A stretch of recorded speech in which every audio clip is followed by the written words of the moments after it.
We have a difficult economic challenge, no question about it. But the contemporary history is replete with such examples that nations face challenges, difficulties, but then made a solemn commitment, accepted the challenge, stood up, worked hard, untiringly, sacrifices, and they overcame those problems. We have challenges, we have difficulties.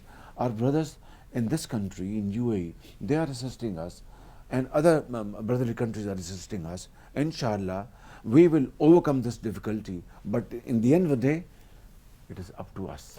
We have to work hard, we have to commit untiring efforts. It's about blood and sweat. I am the last man who would ever tolerate corruption. And this is I'm a small fry, I'm a very simple person, but in governance, there is no nonsense I accept.